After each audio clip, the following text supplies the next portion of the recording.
Dakwah dalam krisis sosial. Strategi Nabi Ilyasa dan Nabi Hizkiel dalam menghadapi kerusakan moral dan ketidakadilan Bani Israel. Di setiap zaman, manusia selalu berhadapan dengan krisis sosial dan kemerosotan moral. Penyalahgunaan kekuasaan, hilangnya empati dan dekadensi spiritual menjadi tanda-tanda zaman yang berulang. Kisah Bani Israel pada masa Nabi Ilyasa dan Nabi Hizkiel memberi kita pelajaran berharga bahwa dakwah sejati bukan hanya seruan lisan, tapi perjuangan untuk menghidupkan kembali hati dan menegakkan keadilan sosial.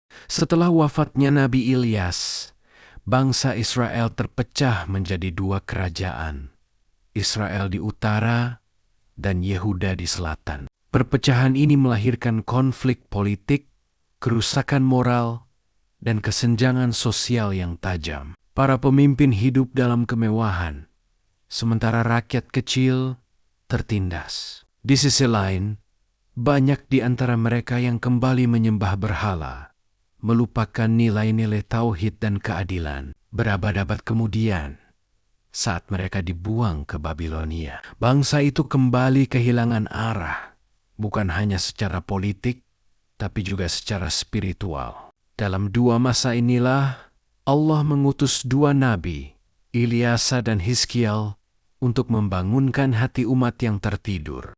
Nabi Ilyasa dikenal sebagai sosok yang lembut, sabar, dan penuh keteladanan. Beliau menghadapi masyarakat yang rusak moralnya, namun tidak membalas dengan kemarahan. Dakwahnya berpusat pada keteladanan pribadi dan integritas moral. Ia menyeru para penguasa agar tidak menindas rakyat dan mengingatkan bahwa kekuasaan adalah amanah, bukan alat memperkaya diri. Kepada rakyat kecil, Ilyasa mengajarkan kesabaran, solidaritas, dan iman. Bagi beliau, dakwah bukan sekadar bicara, melainkan cermin akhlak yang hidup. Kesabaran Nabi Ilyasa menjadi simbol dakwah yang istiqomah.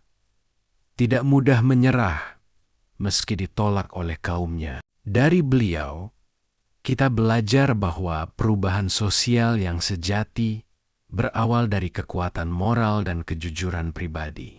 Berbeda dengan Ilyasa, Nabi Hizkiel diutus pada masa pembuangan Babilonia. Bangsa Israel kehilangan tanah air, bait suci dan harapan. Dalam situasi penuh keputusasaan ini, dakwah Hizkiel bukan sekedar seruan, melainkan revitalisasi spiritual. Ia membangunkan roh umat yang telah mati secara batin melalui simbol-simbol kenabian, seperti kisah tulang belulang yang hidup kembali. Hizkiel menanamkan keyakinan bahwa rahmat Allah mampu menghidupkan kembali bangsa yang putus asa.